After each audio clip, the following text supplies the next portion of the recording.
Thank you, Chair, and good afternoon to everybody. So I have the pleasure of being the lucky moderator of this panel.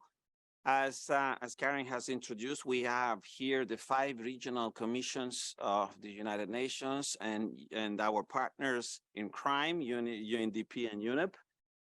We've been working on this extractive industries task force as per the request of the Secretary General for a little over a year now.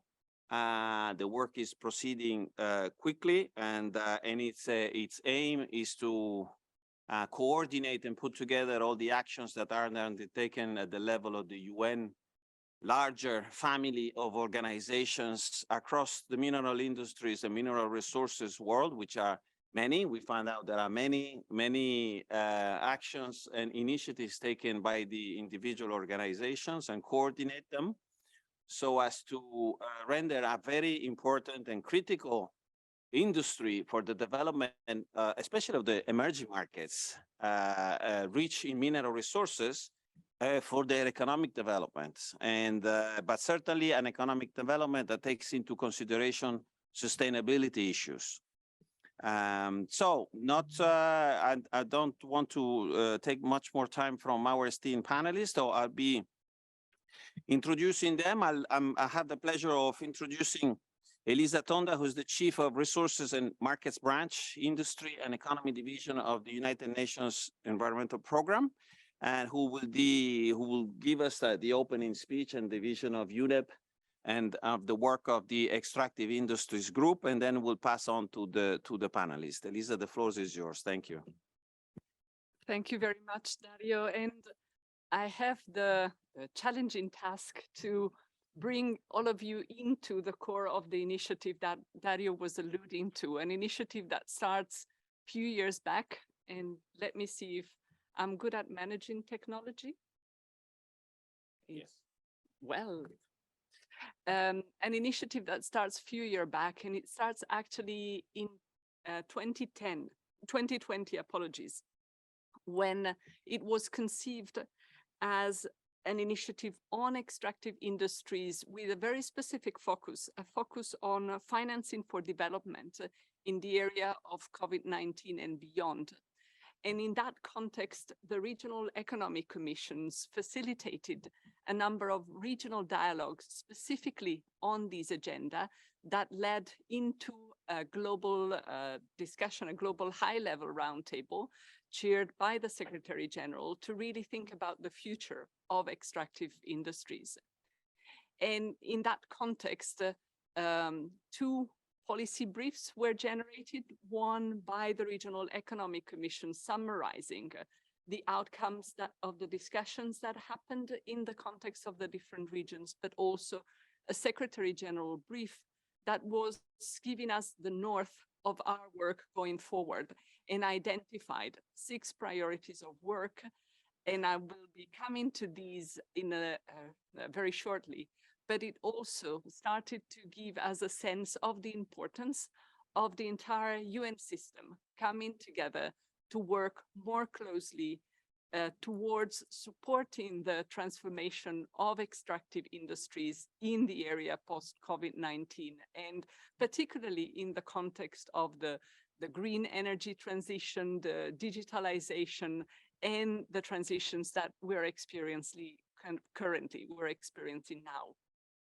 And that working group that was initiated, that was launched by Secretary General, had a few objectives that you see on screen, and I promise I will not be reading all of them, but just echoing one of the core points that Dario was clearly alluding to, the fact that across the UN system, there's a significant knowledge, experience, and tools and solutions that are out there to work with extractive industry, but not necessarily these have been coming together in a coherent way. And this is really very much the ambition and the vision of the group of co-leads that you see today on the panel, really trying to make the best of our knowledge and our experience and working with countries in that pathway. A pathway that has, as said, a north with 6 core directions, and you will see them in 2 subsequent slides. A first one being around financing for development, a second one being around governance, mineral resource governance, and revenues management. A third one being around the opportunities for a green economy and a transition towards green economy.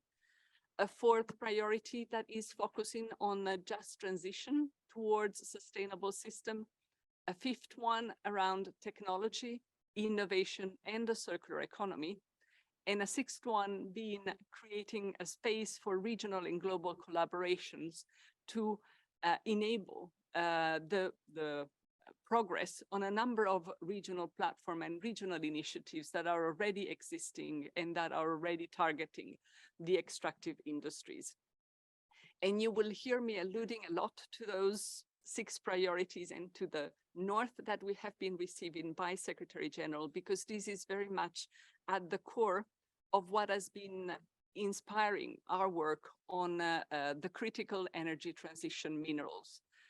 As the group felt that in order to be more impactful in working around those 6 priorities that were set to us as our direction going forward by the Secretary General, it was particularly relevant if we would concentrate our attention on specific areas where we feel we could be more impactful and more strategic.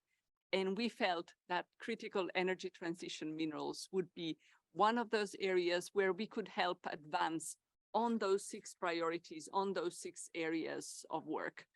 And with the clear understanding that there exist out there probably different definition and different approaches at identifying what we understand as critical energy transition minerals, we felt that we could particularly support countries that are experiencing the growing pressure on those resources to feed into the economy, to feed into the clean energy transition, to feed to the efforts towards digitalization, and support them in that transition and support in taking full advantage of this transformation for the purpose of achieving their sustainable development goals. And in doing so, the initiative of this group is having a specific focus on least developed country and landlocked developing countries as a starting point, well acknowledging that whatever the group will be delivering will be pulling together as resources and knowledge will be, we believe, useful for any country. I will just use this slide to reflect very shortly on the fact that, as the Secretary General brief itself was alluding to, we are actually probably having a window of 20 to 30 years to really, if I may say, get the transition right. The exploitation of those resources is going to ramp up significantly in those years. And if we want that exploitation really to come at the benefit of those countries which are faced with some of the deepest challenges in terms of sustainable development, then we want to be able to shape that transformation, to shape that transition already now.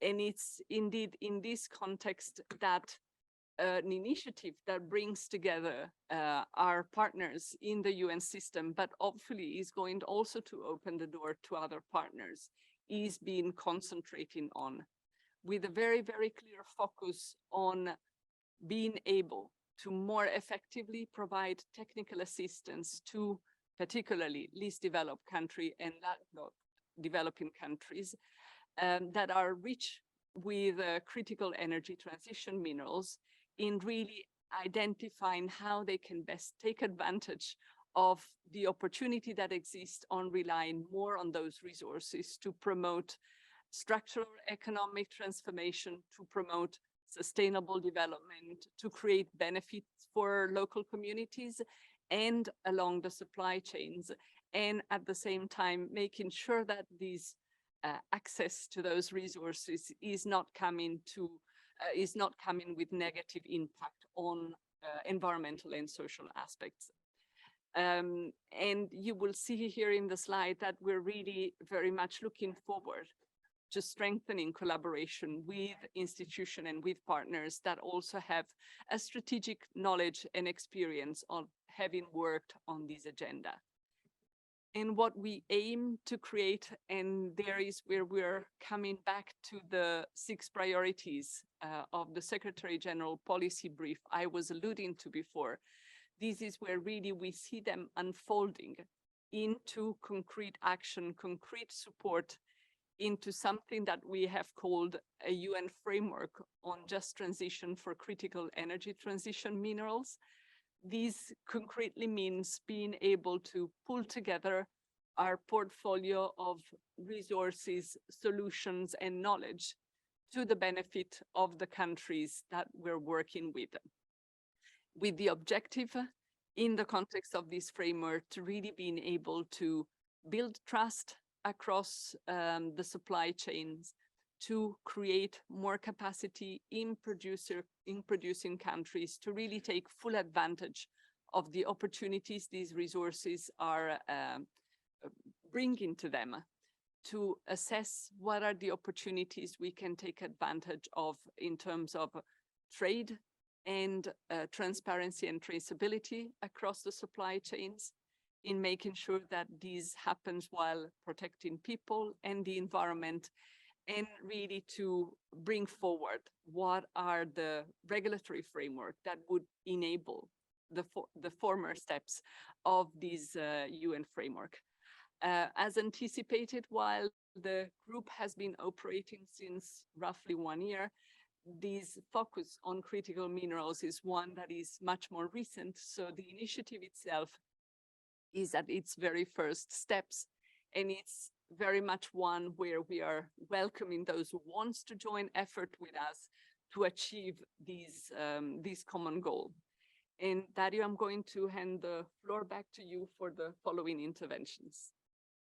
Thank you, Elisa, for this presentation on the extractive industries initiative from the Secretary General, a very important initiative with a global remit. But as we know, the world is it's diversified and it's varied, and that's what is interesting. And so that's the reason why we have our sister commissions here represented. I will introduce the panelists, and then I'll let the panelists express their view on the critical mineral resources, and as well how they see this initiative being relevant for their regions, as we all face a very different issues and very different challenges in our regions. If I can start maybe with Radia Sedaoui, who is the Chief of Energy, Climate Change and Natural Resource Sustainability Cluster at the United Nations Economic and Social Commission for Western Asia.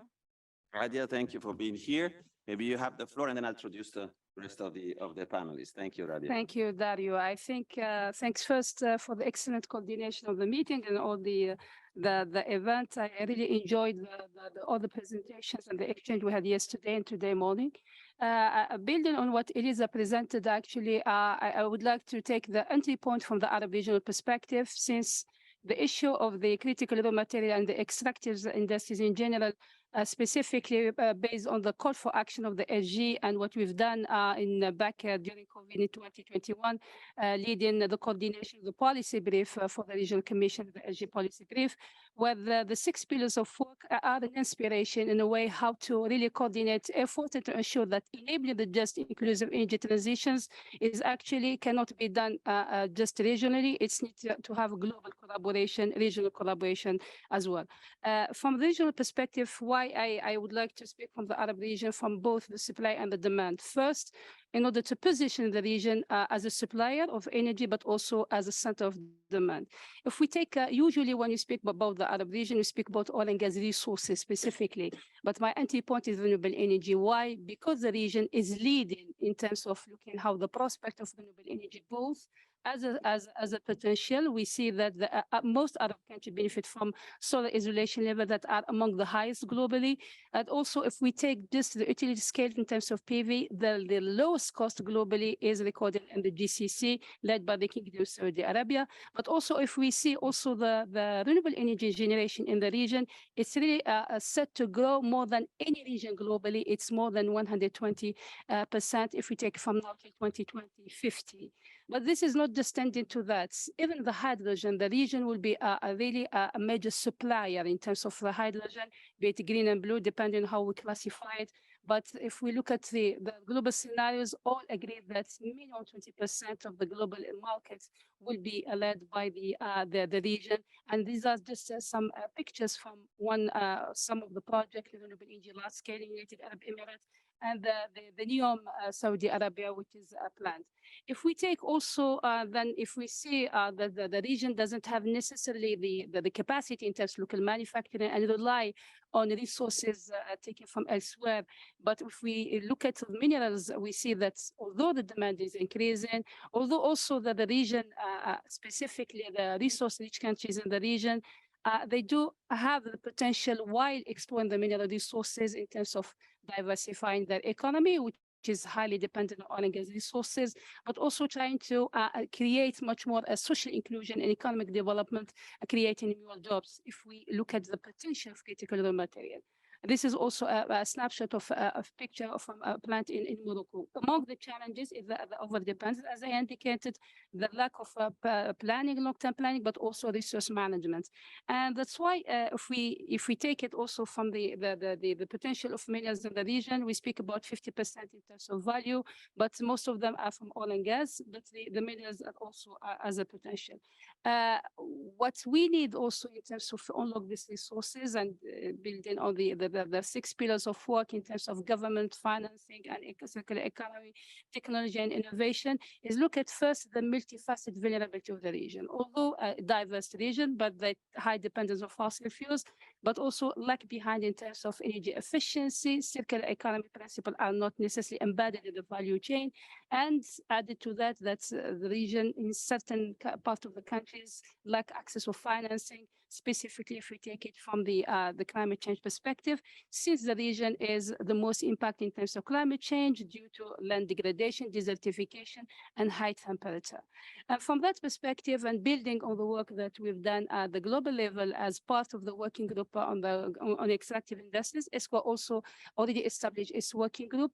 We already had a group of fossil fuels that were just dealing in oil and gas resources. And based on our 13 committee session of Committee on Energy, we established a group and we did recognize the focus in terms of considering the critical raw material, because we believe as a UN entity and building all the huge work that is done within the UN system, that we have a competitive advantage if we can work together in order to support unlocking these resources.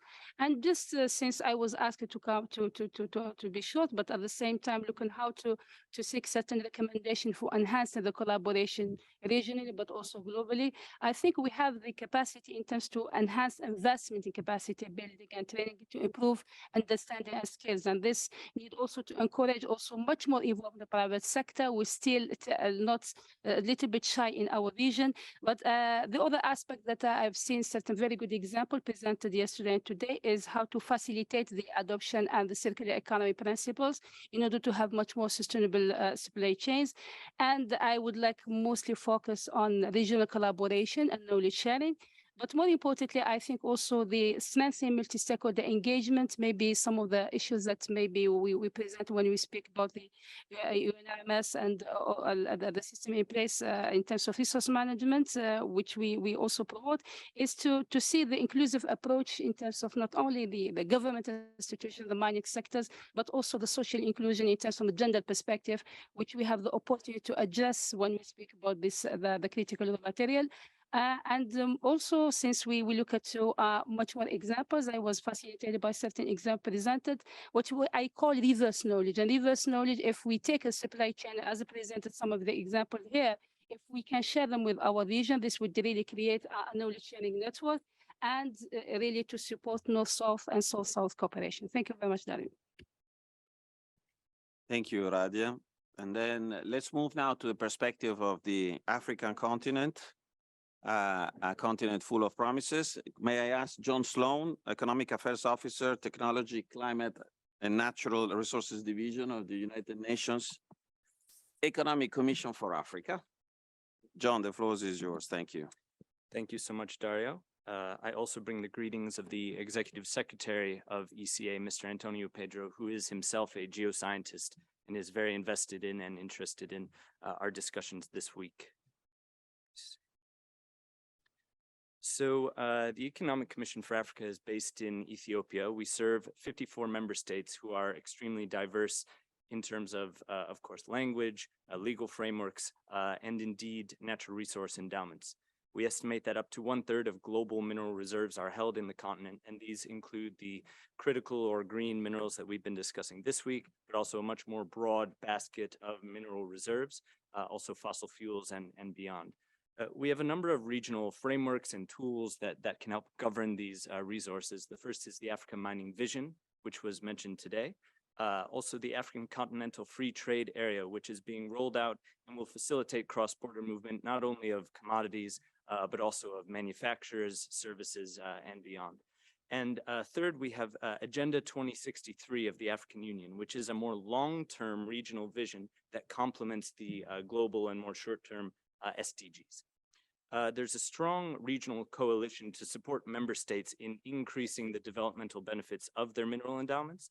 I won't get into all the institutions, but we have the African Minerals Development Center and African Development Bank, who are both here with us this week. Now, importantly, through this UN working group, we help to link these regional processes with global discussions on natural resources, critical minerals, the energy transition, and so forth. And it's this kind of collaboration that helps to provide an additional avenue to bring the priorities of the region to the global stage, and also to see how we can cooperate on some very interesting initiatives that are going on in Africa. Now, the main issue on our member states' agenda is to be sure that this critical minerals boom doesn't result in a business as usual approach where the region is viewed as a source of raw materials, but where little processing or value addition is taken on the continent. We see the risk of this very clearly in the previous commodity supercycle, which, with some exceptions, left countries afterwards without the sort of more diversified manufacturing and services sectors, both upstream and downstream. But there is a clear sense now that the green minerals can indeed be done differently. So as we've been discussing, there's an immense 4- or 5-fold increase needed in a host of minerals. Africa is home to many of these, notably, of course, cobalt, over 70% of current production, copper over 10%, but also manganese, lithium, nickel, the list goes on. So countries in the region really have a greater bargaining power. And it's important to note that building new resource-based industries isn't just wishful thinking. It makes sense financially and it makes sense politically. Just on the business side, Bloomberg did a study where they compared the cost of potentially fabricating battery components, lithium-ion battery components in 4 countries, US, China, Poland, and DRC. And DRC was both the cheapest option of the 4 and also the greenest. So it's not just theoretical, these are clear opportunities for investors to look into. Now, ECA is supporting its member states to build these sorts of resource-based industries. I'd like to detail one flagship initiative, which is promoting battery manufacturing in DRC and Zambia in particular.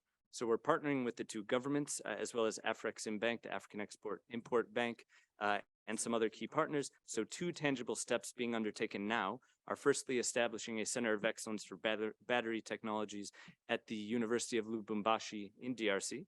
And secondly, establishing a cross-border special economic zone between DRC and Zambia to facilitate movement of ideas, people, and bring investors in. So in the early stages of this, we're trying to bring in a greater share of, firstly, the processing of copper, cobalt, and others, then moving into precursor production, battery component fabrication, namely on the cathode side. And this would eventually progress to actual cell production, assembly, but there are many other activities as displayed here across the value chain. We have, of course, automotive manufacturing in South Africa, but we also have vehicle assembly across the continent. What would seem most feasible now, which what we're looking into, is a fully African-produced 3-wheeled electric vehicle which would be from the mining stage all the way to the driving stage, operational across the continent. And all of this doesn't even start to address some of the upstream opportunities in manufacturing, in machinery, logistics, fuels, base materials, and so forth.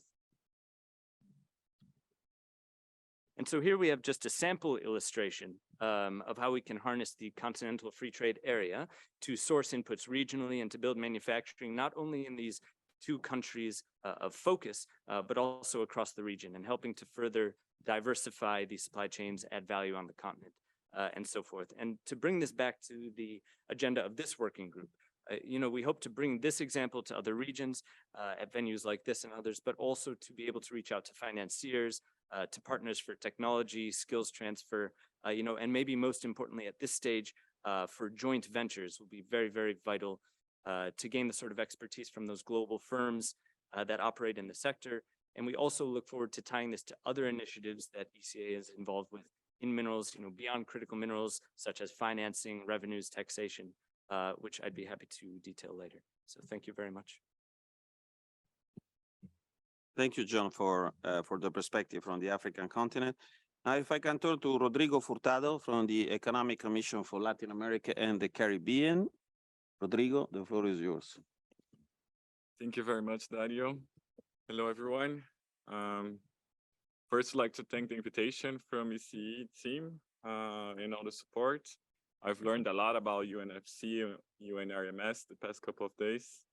And I feel it's absolutely amazing to have all the 5 regional commissions and also 2 of the main UN programs sitting on the same table to discuss this topic. Also, shout out to my colleagues at EGRM who supported me to come here, especially considering we are right now having our regional forum on sustainable development. And I feel that this is the spirit behind our participation in this working group. We see it as a very collaborative platform where we get to see different approaches and learn from one another. And we believe that the main goal for this working group is really to build what would be a truly global narrative. So not consider only the perspective of a demand side on how there is critical raw materials supply bottleneck for the transition. The working group should present a vision that points out how this is that we are living a turning point, in the sense that some might achieve the transition much sooner than others. And this will configure a key advantage in the long run. And this would entail a new cleavage in the development of countries. And very few organizations, if not the United Nations, will focus on these issues. Yesterday, during the opening, Dimitri talked about trust and how we should build a collaboration system. And I believe that this is truly key to critical minerals. On that, there is a major concern in our region that we could be witnessing a reproduction of some historical colonial patterns in this process, in the sense that countries in the periphery would provide raw materials to the center global north countries only for a later stage to be completely dependent on the imports of manufactured goods, which, by the way, are more expensive for their own energy transition. We need to overcome this paradigm and avoid that some countries are locked into roles of provision of resources. Because right now, this leads to questions in our region as in terms of these are materials that are critical for whom? Are we really going to enable that this transition reaches everyone? So it's no secret that Latin America and the Caribbean historically relies on its natural resources for development. And we even noticed there is a trend of reprimarization in recent decades, in the sense that, for example, at least across the entire region, 50% of all exports are based on natural resources, and even more, they are mostly exports with low technological complexity. Just to give an example, for example, in 2021, mining alone, not even to mention hydrocarbons, represented at least 16% of the gross value added in Chile, and up to 9% in Peru and Bolivia, and also not even mentioning related services. Some of the critical raw materials are abundant in Latin America and the Caribbean, and this has sparked some renewed interest for the region's mining capacities. You can see an example of the distribution of the resources. The small dots are the reserves that aggregated are in the region, and the columns are the production share as per last year. And of course, we have, for example, the two largest copper producers, which are Chile and Peru, are in the region. And well, there is a lot of interest recently on lithium, and this could be a presentation on itself. EGRM has elaborated a policy brief that is ready and will be published during the EU CELAC summit at some point this year. I think it's June or July. And lithium in our region is very specific. Most of the resources are concentrated in what is called the lithium triangle, which is composed of Argentina, Bolivia, and Chile. And there, lithium is mostly found in brine deposits, which right now mostly uses evaporation methods, which are those pools you can see that are now getting common in some parts of the desert of Atacama, for example, which is that picture you see. And well, this sense of urgency of getting additional lithium to the market has been understood, has arrived in the region. However, there is an issue of time, and some experts are already projecting this window of opportunity for lithium extraction, considering technological developments and even circularity recycling, which could lead to a substantial drop in the demand of lithium that is mined as per 2030. And we have to consider there is the time for the projects, in most optimistic cases, 7 to 10 years to completely develop a lithium extraction project. Not to mention the institutional time. There is so much that can be rushed when it comes to environmental assessment and community participation. And right now, the region is losing participation in the global production of lithium. It's not, of course, in absolute terms, but especially with a view to the more accelerated growth of that production in countries as Australia and China. And that's for different reasons that the production is not as quickly advancing in the region. Right now, there are only 3 producing countries in the region, which are Chile, Argentina, and Brazil, I mean, at industrial level. And Argentina, in addition to the 2 current projects that are already producing lithium, they have at least 36 other lithium projects in different stages of development and 6 in final construction phase, which should boost their production. I will finish my intervention right now with this slide, which is an analysis we did back in 2020 on the value chain of lithium-ion battery production. This might have changed because it's a very fast-paced scenario right now. But if you notice, the participation of the Latin American region right now is only present in mining and very limited in the refining of lithium. And it definitely calls the attention that having more than half of the world's lithium resources, none of the industrialization takes place there. I'll leave it there for the moment. Thank you, Dario. Thank you, Rodrigo. And can I ask now Matt Wittenstein from the Economic and Social Commission for Asia and Pacific. Thank you, Matt. Thank you. It really is a great pleasure to be here. Let me just quickly introduce ESCAP. We are the Commission for Asia Pacific. We have 54 member states and 9 associate members, and we're the largest in terms of geographic coverage. We stretch as far west as Turkey and across over to the Pacific Islands and the United States. So we have a very diverse region. But on this topic, I have to say, we are a little bit behind the curve. And so for me, it's fantastic to be here because I've learned a lot. And this working group for me is an opportunity for ESCAP to catch up because it's a really critically important region on this topic.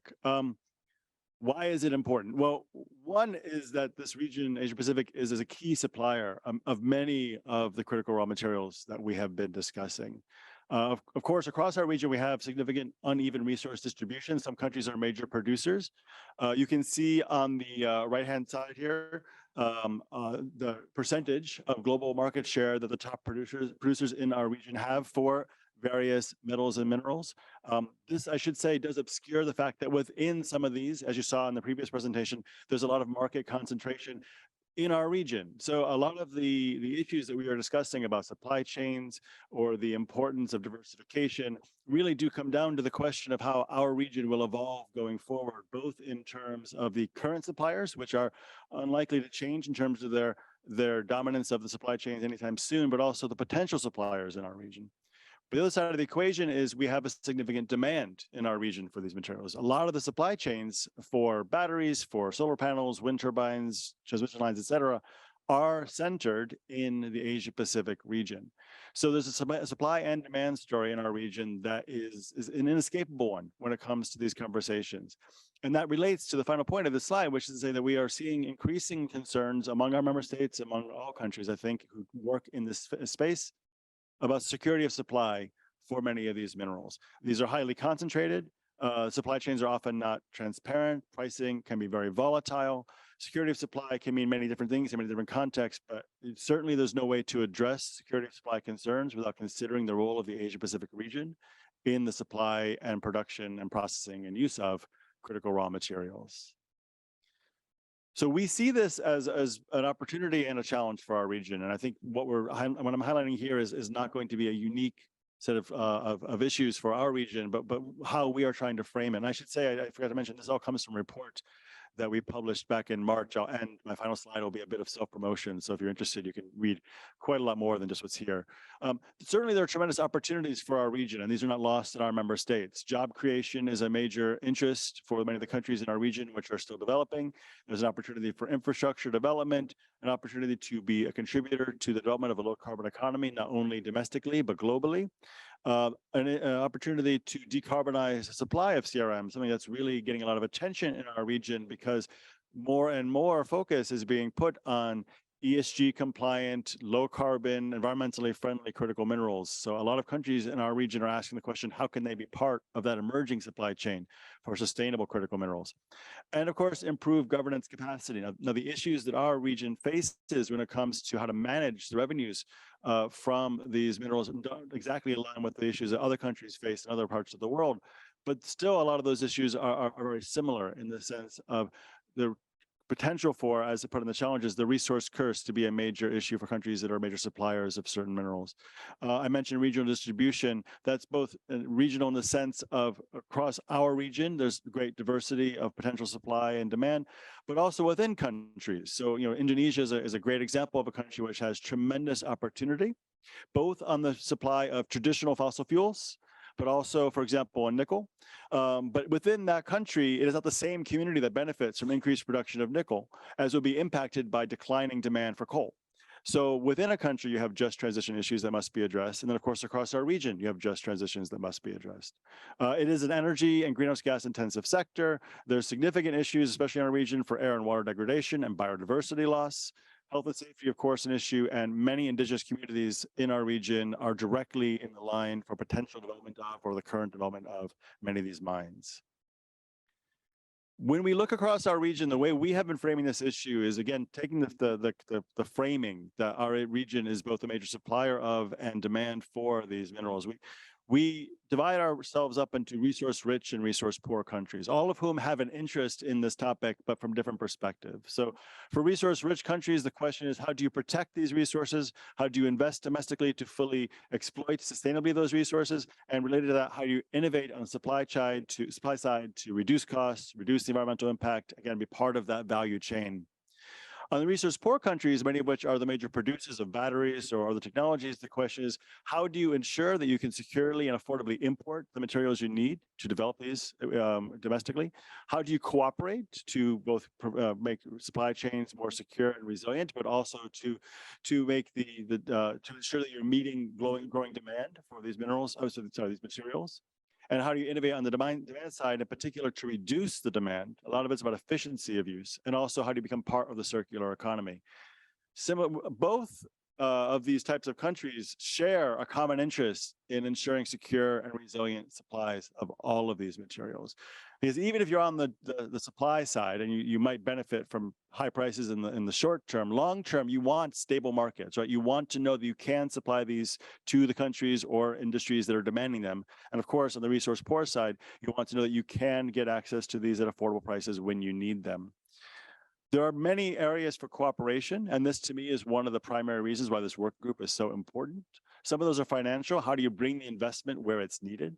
Some of those are information sharing. That's been a major topic of the last couple of days. And so for me, this is a question we'll bring to our region. How can we be more transparent and be more cooperative in terms of bringing data to where it's needed, collecting data from where it's being produced, and technical support. Lots of issues about how you actually transform on the ground, bring the technologies to the mine sites, bring the innovation to the supply chains to the national level. As I said, all that and more is covered in this report. So if you're interested, you're very welcome to download that and read more, but I will leave it there. Thanks. Thank you, Matt. Allow me to contest your primacy, geographical primacy declaration about the strength of the Commission in Asia Pacific. Ours, the Economic Commission for Europe, goes from Kamchatka all the way down to Alaska. So, but I'll leave it to Harry Tulsidas from Economic Affairs Officer at the Sustainable Energy Division for Europe to sort it out. Harry, the floor is yours.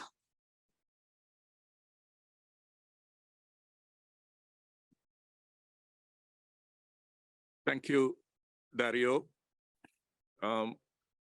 What we have been hearing is a lot of conflicting things which will delay our achievement of sustainable development goals if we ever manage to have it. And unless we solve that conflicts, different ways in which the problem can be addressed, can be made coherent, we will have a big problem.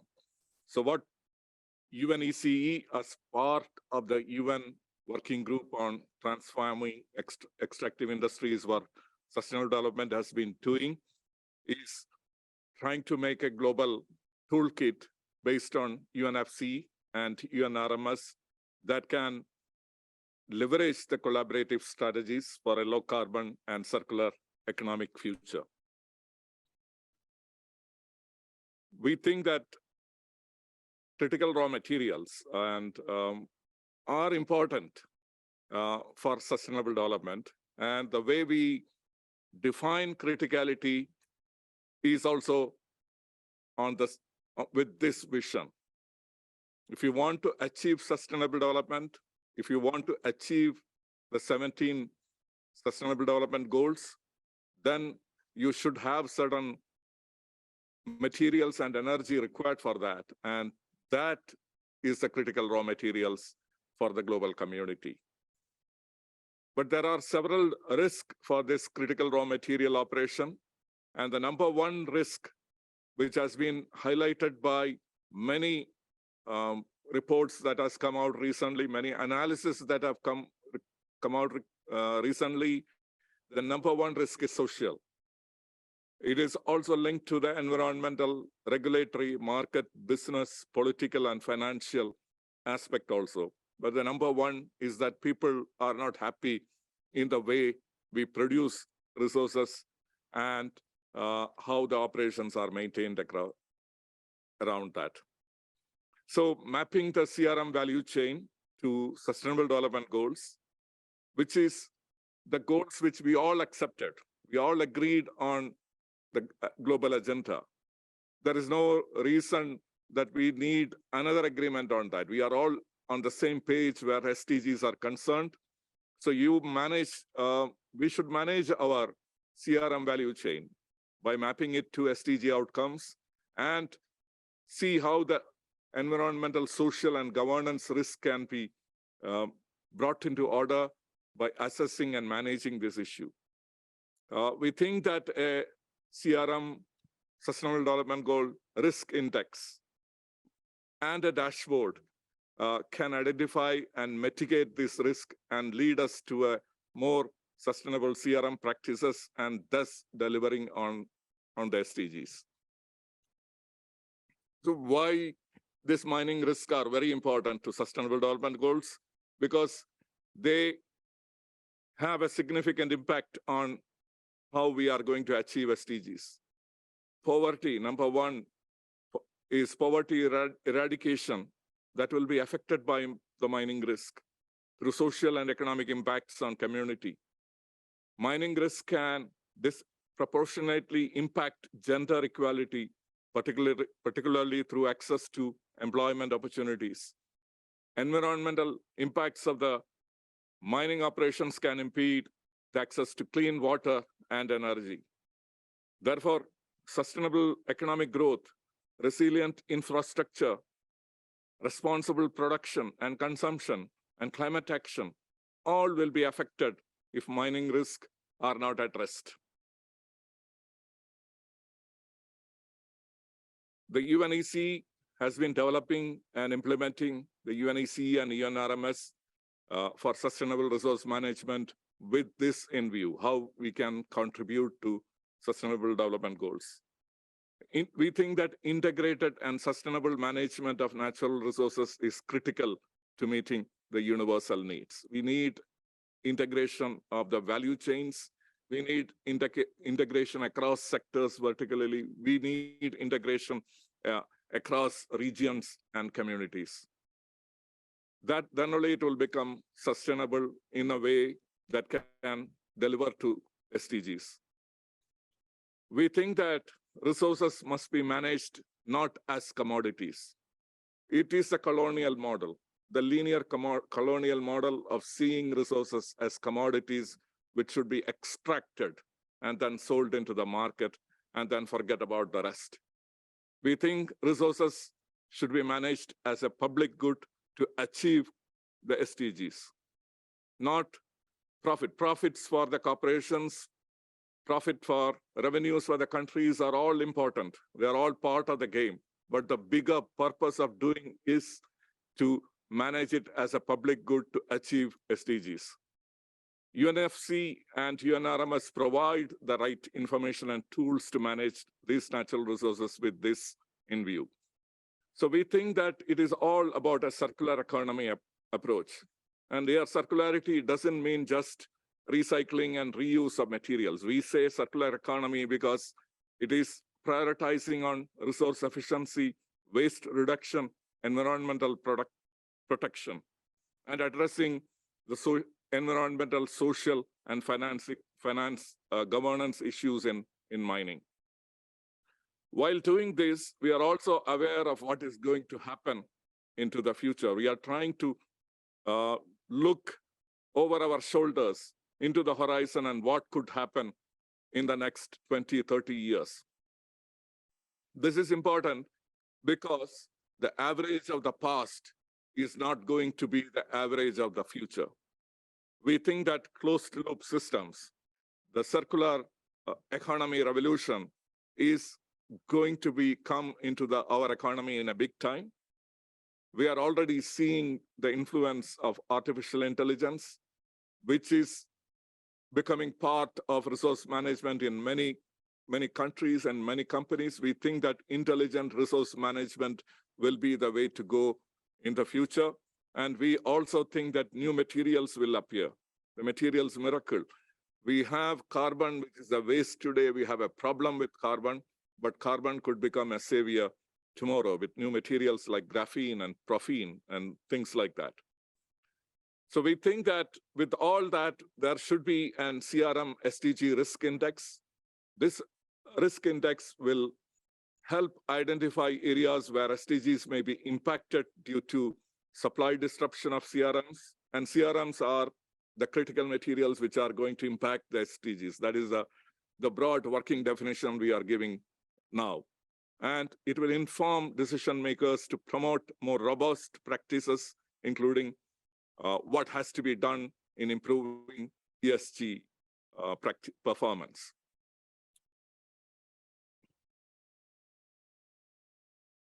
We think that the policymakers at governmental level, the decision makers at company level, and financial partners should have a ready-to-use CRM dashboard, which will map this value chain risk.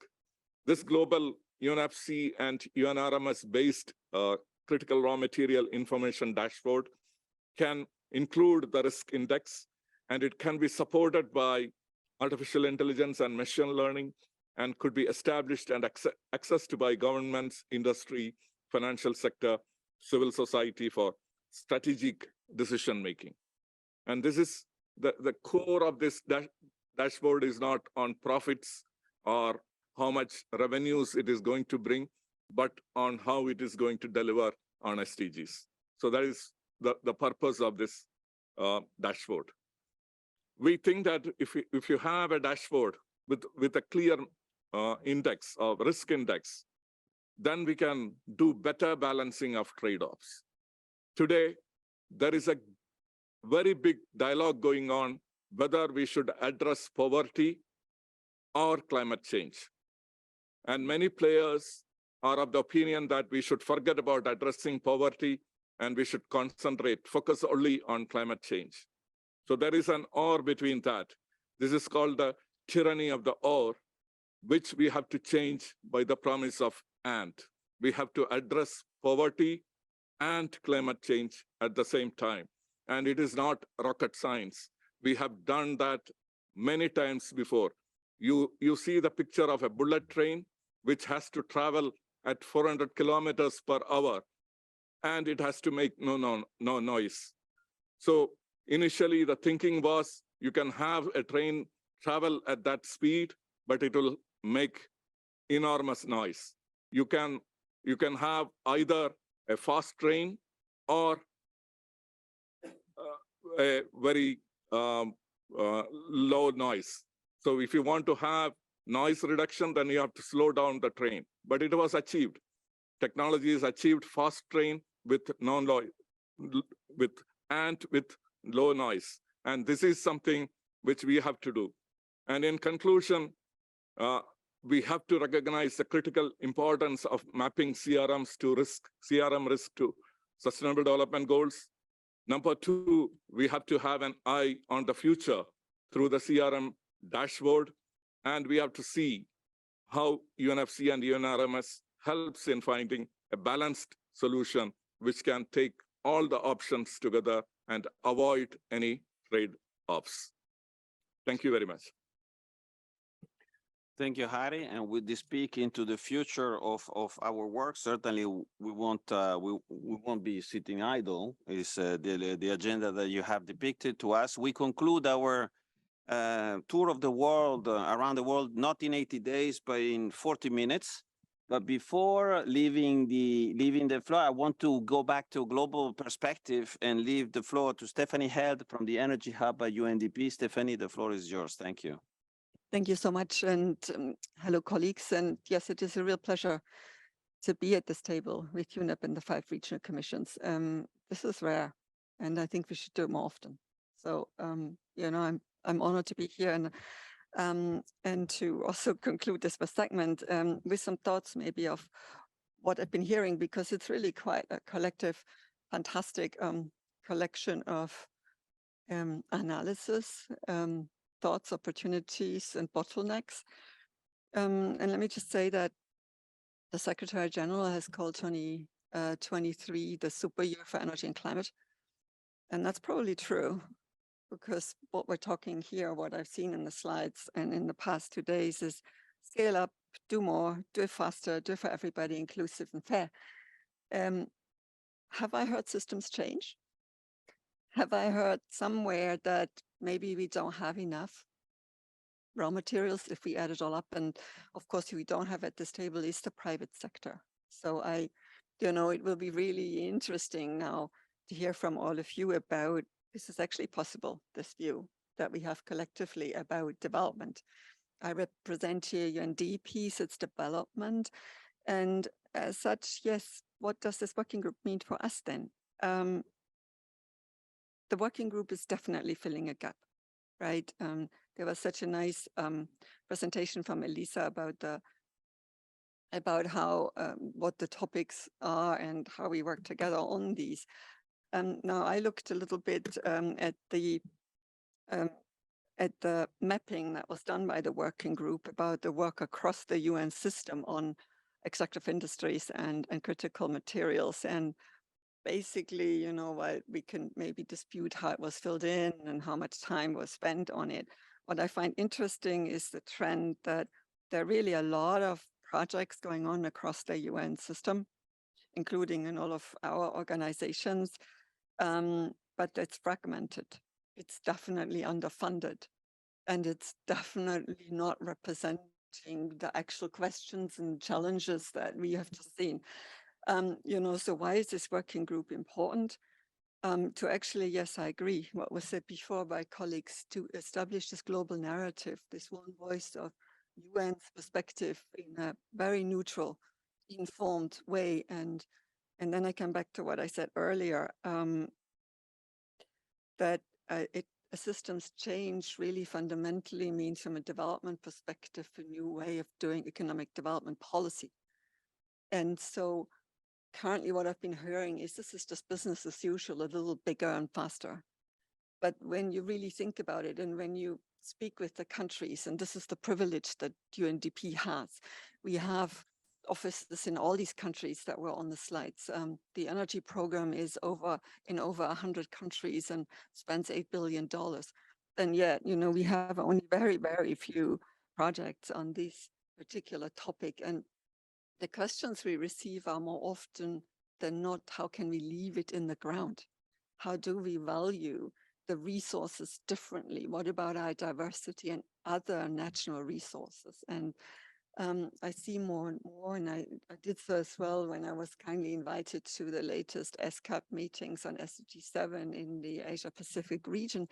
I noticed a presence of stakeholders at this table that want to discuss fair burden sharing.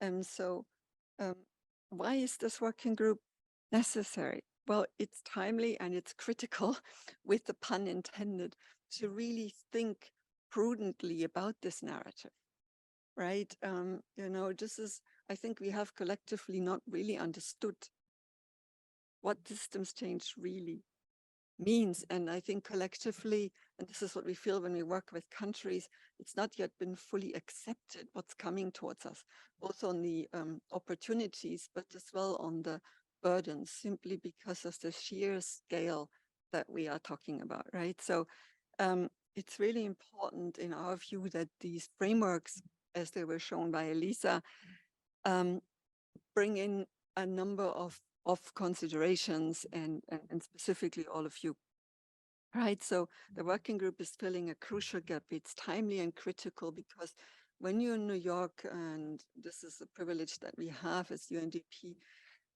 countries are far, country offices are far, and your worries as regional commissions are far.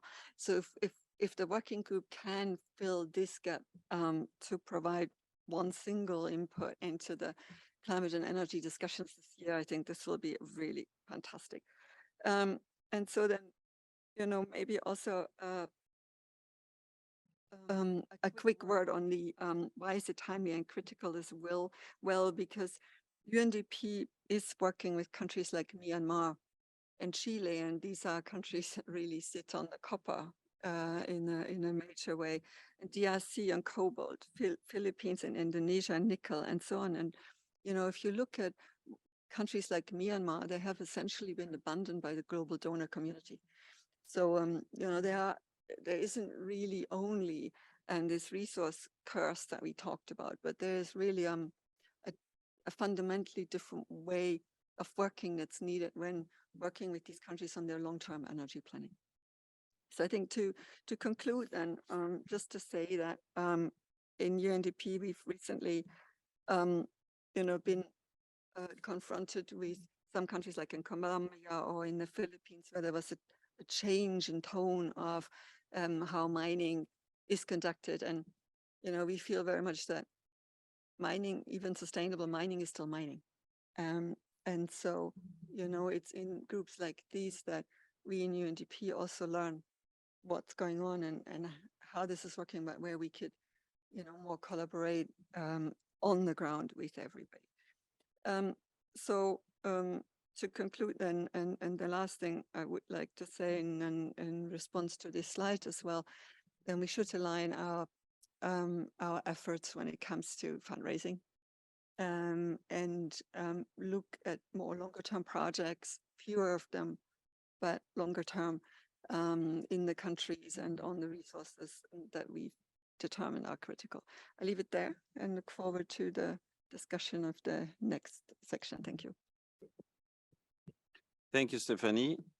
So we heard this extractive initiative is about collaboration, is about sharing experiences, is about sharing efforts, eventually do some joint fundraising. But most importantly, what I would like to ask the panelists, you know, what are the products, what are the services that we aim to deliver to our member states and to the stakeholders in general terms?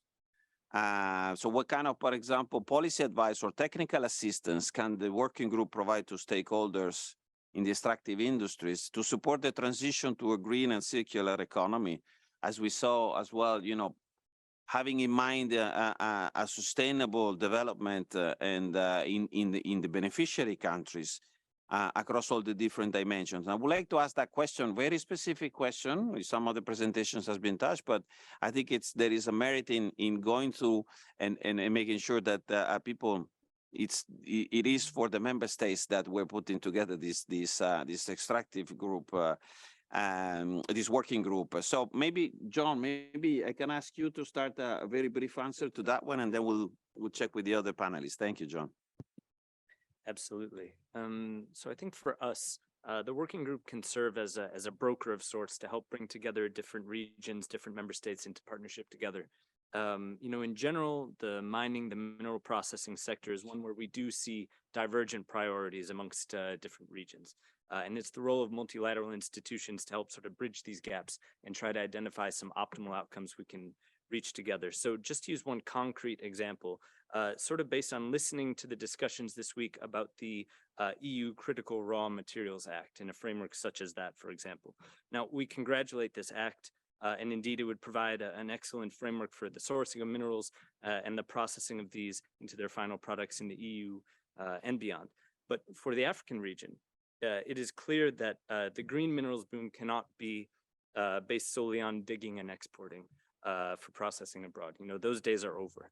And if it is perceived that the region is still viewed as mining alone, there will be stronger and stronger reactions to this. You know, we will see more bans on the export of raw and processed commodities unless communities feel that they're truly being involved in more meaningful, high-value activities. So here's where working group, United Nations, or multilateral bodies can help bring together mineral producers, consumers, to realize that there are very significant win-wins that just require a bit of coordination.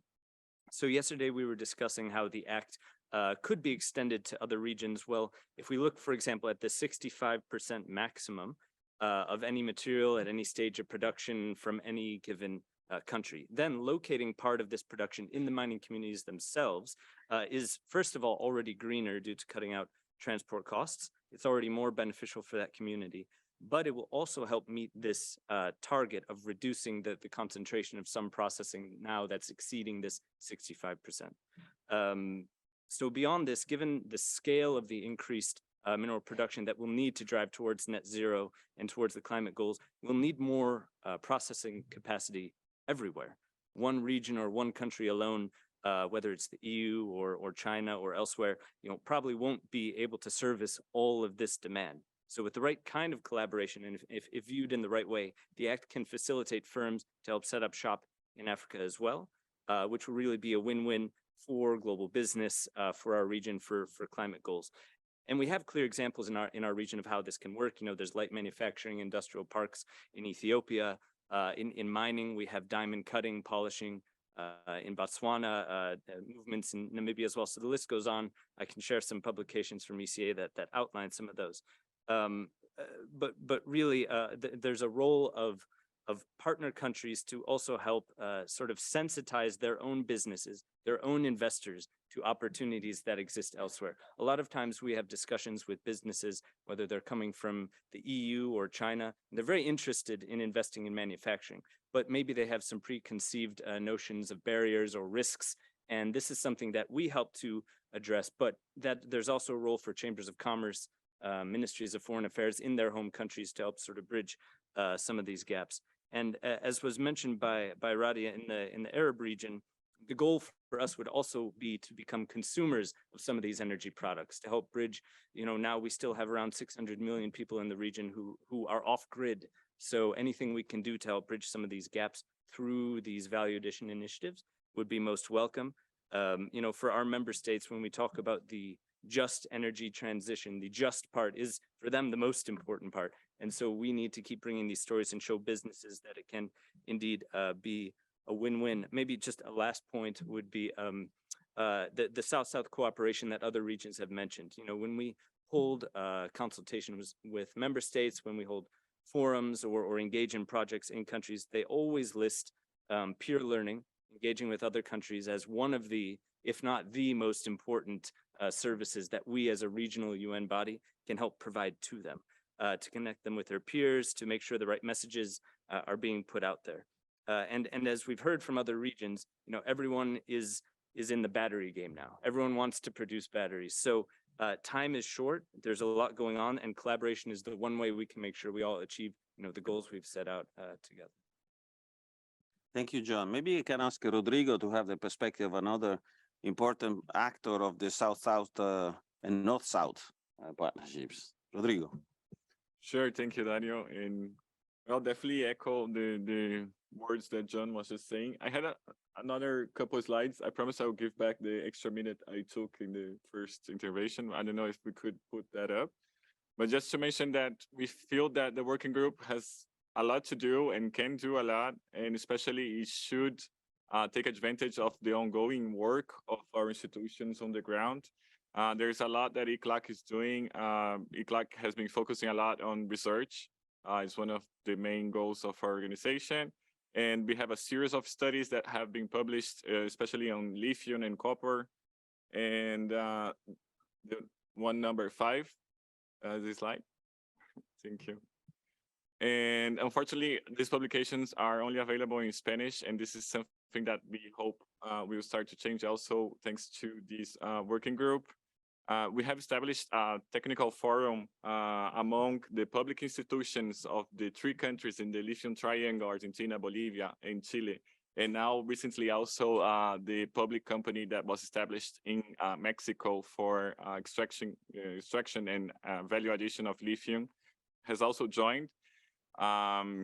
Very specific technical discussions on what are the extraction processes, how they should be doing this or that.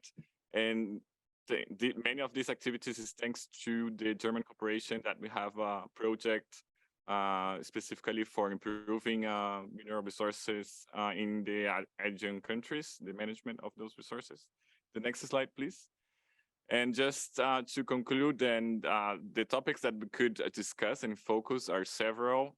We definitely agree that we could promote further collaboration and peer learning. There's room to improve both upstream and downstream in Latin America and the Caribbean.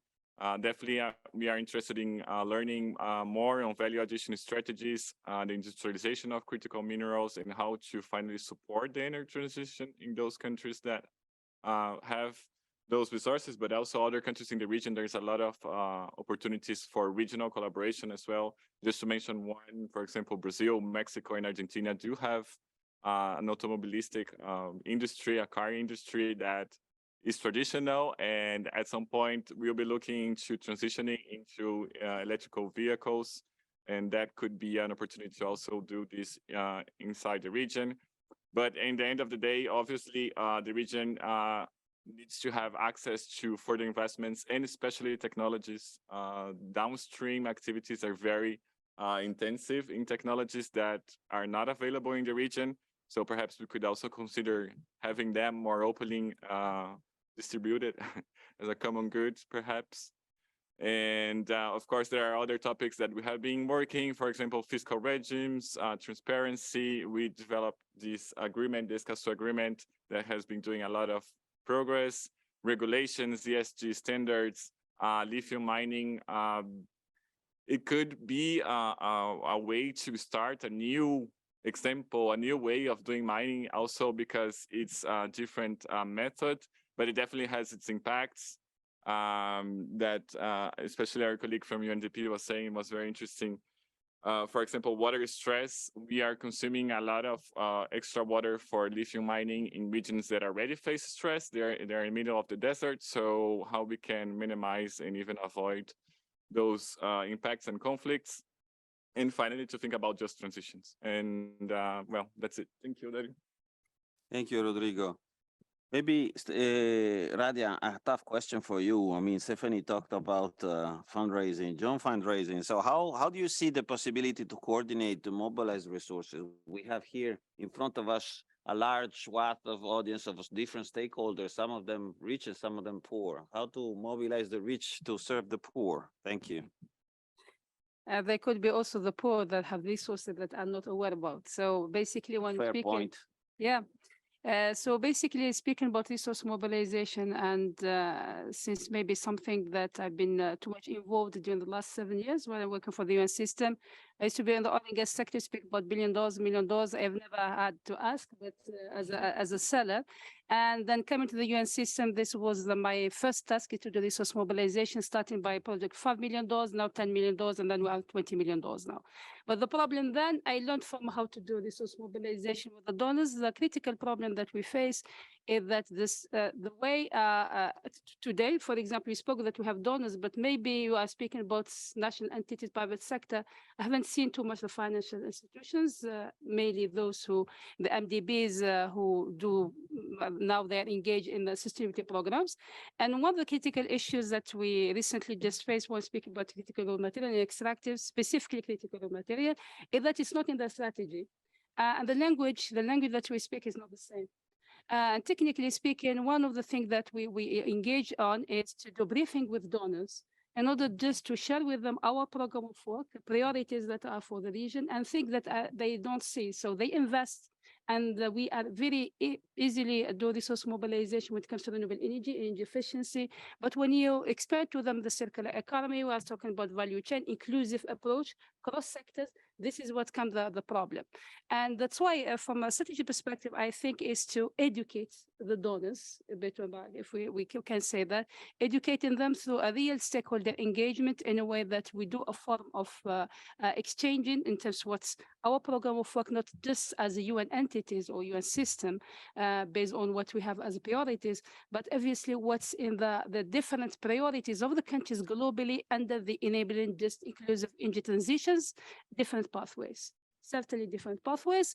We speak about suppliers and producers, but all of those, we should all reach in the same train and reach the same targets, be it 2050 or 60, but at the end of the day, we need to reach somewhere. But to reach somewhere, I think Harry did mention the poverty and the climate change, and that's why the anti-point that we are using is the inclusive approach, looking to how to adjust all the SDGs, not the energy part, and not the critical matter. We're speaking about poverty, gender perspective, the social inclusion, but more importantly, also the biodiversity loss, water management, and how to enhance synergies and address the trade-offs. So I think this was this by the experience that we are witnessing, as well as ESCWA is working well so far, and we are trying to see how really as a to collaborate with other UN entities. I'm glad to have UNEP leading on that, but also UNDP, to see resource mobilization at scale and not as a small amount, because we are at stage where we are not really able to make impact, and really the speed of the transition is very fast. And we feel as a UN staff and that we are really like, we are constrained in order to support member states, and honestly speaking on that. So the other element as well is that the knowledge in terms of reverse knowledge. The reverse knowledge, this is terminology that I learned from the ISDB, and who have really a tremendous, I would say, portfolio, but in the way that you attract them, it's really critical in a way that you need really to have an entry point that look at the value chain in integrated approach, number one, And number two, to know really how to influence the member state who are members of the board of these institutions in order to speak the language. So it's both sides. The third element that I want to add as regional commissions, when starting the work on the extractives, I was honored to lead the coordination of the first time when you started the extractives. And one of the things that I informed really this UN system, as I come from outside and I come from the UN system, they have tremendous tools and knowledge within the UN system and high quality that are whether not shared and used by the member states sometimes, and we are not coordinated properly. And sorry for being frank on that. And this is also in the oil and gas sector, really. Building on that, I learned a lot, but I want to say that in my recommendation, I said reverse knowledge in a way that invest at scale for the capacity building for all kind of stakeholders with the language they need, so the tools that we have, but together, collaboratively, and taking one value chain. If I take the lithium, for example, then we take the whole value chain and we are able to make impact rather than to really speak about critical material and we have just a spotlight here. It's better to say the value chain. So we have Latin America, Latin Africa, and Europe leading in the business model for the private sector. Thank you. Thank you, Radia. Radia forgot to say that our tools are for free, by the way. So a little bit of a marketing pitch, 20 seconds of marketing pitch. I think Radia brought to the table a number of important aspects, especially the language, a common language between the different stakeholders. I think you're totally right. That I think that the large stakeholders that participate in this mining, from the private sector, mining companies, to the financial investors, to governments, etc., we don't speak the same language, and very often we actually don't understand each other. And I think here is very important. The UNFC and UNRMS can be the alphabet of that common language, but that common language is much larger than the single letters of that language. It talks about poverty, development, sustainability, all of the issues that we have mentioned, that the panelists have mentioned throughout this hour and a half that we've been together. But more specifically on the stakeholders. Collaboration. I'm looking at Elisa and then at Stefanie, at our global partners. How do you see that happening in what is typically, we know the extractive industries is an industry fraught with conflict and fraught with conflicting views and actual real physical conflicts sometimes, unfortunately. So how do you see that happening? Given the nature and given the different perspective of the various stakeholders in this area. Thank you. Maybe Elisa, would you start, and then maybe Stefanie? Thank you. Thank you, Dario. And I think we're probably blessed by touching an issue which is close to the heart of many stakeholders. And I think this is already bringing many of them to the table and being willing to be part of the conversation. What I feel is a value addition we can offer is to shaping the project the problem in such a way that, or the opportunity that we want to put forward in such a way that they're clear, feasible, and have concrete boundaries. And I'm going to bring to the table an example of an experience we've recently gone through as UNEP, where we have been able to bring a number of stakeholders to work together towards a common objective in the context of the management of tailing facilities, and more specifically, the failure of tailing facilities. A very concrete issue, very specific, around which a number of stakeholders felt the urgency of coming together and addressing that issue by filling a gap that was felt globally in the absence of a global standard to manage that issue. And we could easily convene, we could easily bring together the interest of both the mining sector through ICMM, the International Council of Mining and Metals, and the investor community through the principle of for responsible investment, that were keen to work with us towards achieving that very concrete objective of developing a common global standard that industry would abide to. And obviously the collaboration have gone forward into what has been the establishment then of a global institute that is responsible for overseeing that the implementation of that standard going forward, that has also been blessed by a multi-stakeholder advisory group that has helped shape that institute that was launched earlier this year. And I'm going to take the conversation forward into explaining how it has further created appetite from those stakeholders, and particularly from the investors community, that again in January this year established what they have identified as the Global Investor Commission for Mining 2030, that is having the ambition to replicate some of the experience and thinking that was developed specifically on one, let's say, narrow issue or one specific issue on the agenda of mining, which is tailing management, and extend it to other issues and other areas that are core to the attention of investors. So I believe that if we cut the very large cake that we have in terms of work that we want to address going forward into more edible pieces that different partners are keen to engage on and partner with us, we have the potential of really being very successful in bringing them to the table.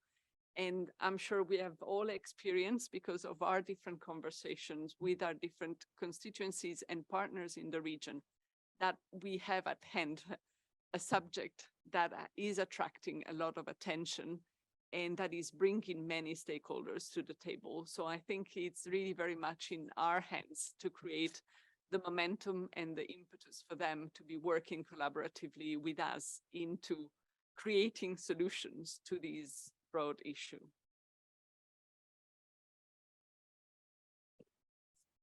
Yeah, I guess that's a question, right? How do we collaborate? And in particular in this energy and climate super year, I guess there are things that the UN system can do itself, like all of us here at the table and our superiors. They meet regularly. We have many meetings this year.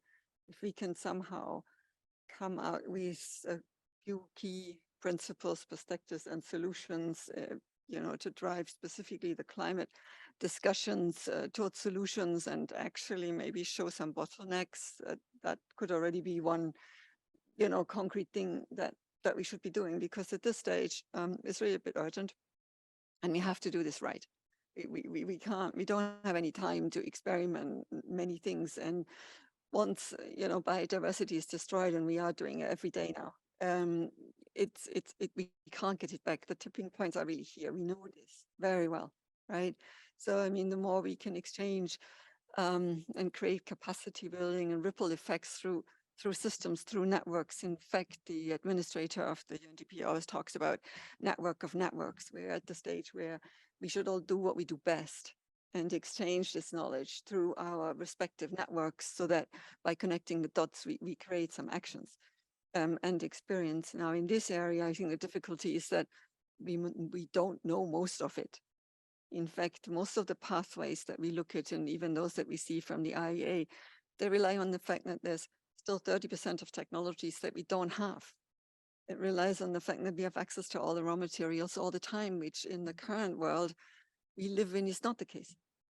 And mostly, even in the pathways, the cost assumptions just aren't right. And the more integrated the system, also the more complex. And in fact, this is what we also do. We have not received one single question from a country that isn't about an integrated approach, but integrated not just in one sector.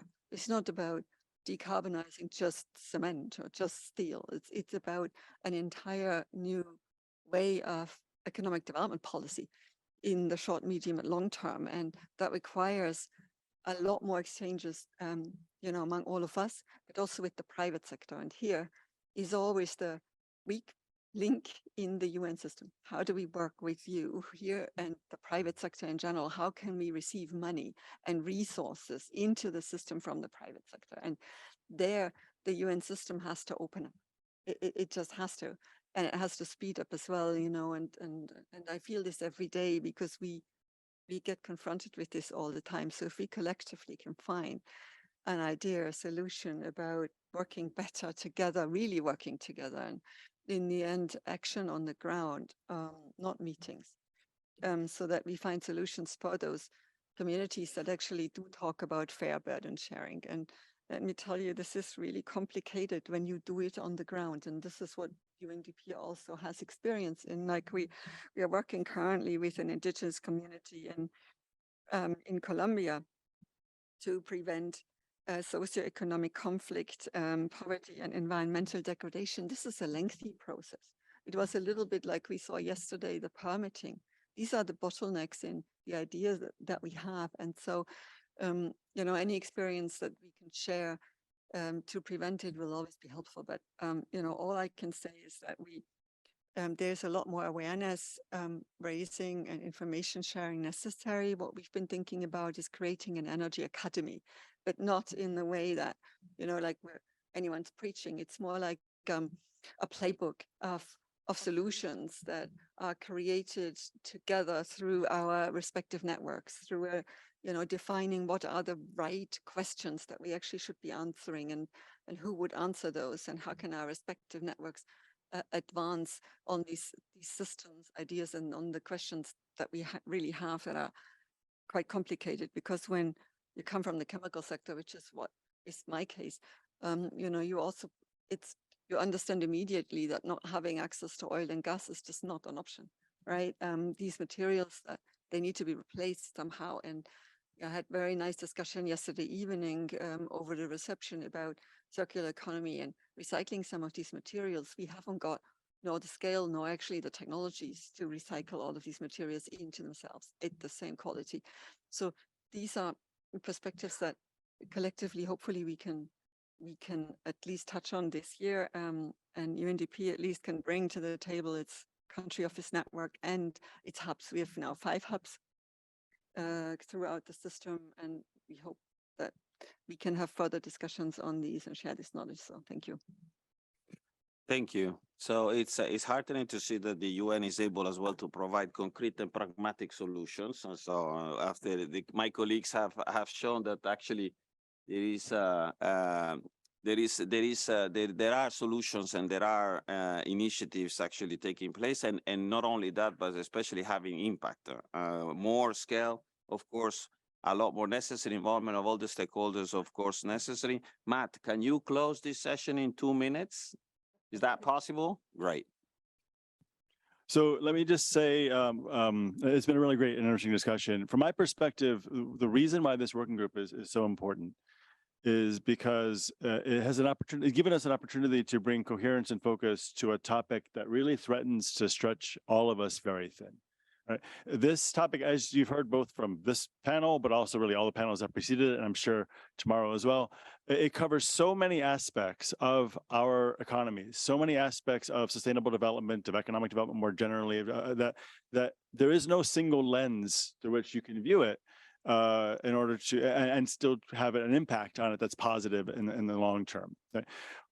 The working group, I think, gives us an opportunity to be coherent and focused in 2 different directions. One is internally within the UN. And one of the things that came out of the stock-taking exercise that Stefanie mentioned is that there's a lot going on, but there really isn't a lot of coherence to what's going on, right? It's a lot of pieces that maybe add up totally to a picture that's useful, but definitely isn't there yet. We haven't fully articulated what is the UN vision for how this sector matters to us. You know, it isn't even addressed directly within the Sustainable Development Goals, right? And yet it is so critically important to so many of the Sustainable Development Goals. So bringing that articulation, bringing that coherence to the UN approach to this topic is an opportunity for the working group that I think hasn't been presented to the UN before. But of course, ultimately, our goal is to benefit our member states. And so that is the second direction in which this working group can go. It is to, using that more coherent and more focused approach, address the issues that our member states are facing across all of the dimensions and sectors in which they're facing them. And that means, for example, from an ESCAP perspective, when I am talking to Mongolia, which is a critically important country in this perspective, but which doesn't have the capacity to address many of the issues they're facing, and I personally don't have the answers to those questions that they're asking me, I have a resource that I can draw on to help answer that question. I can bring people to the table who can work with Mongolia or Indonesia or Papua New Guinea or what have you to really affect change on the ground at the local, national, sub-regional, and regional levels, and ultimately the global level. And in a way that brings us all further on the path in the same way. It doesn't leave anyone behind, but really gives us all opportunity to move forward together. Thanks. Thank you, Matt. And with that, I wish to thank all the panelists, the esteemed panelists here, and give back the floor to the chair. Thank you.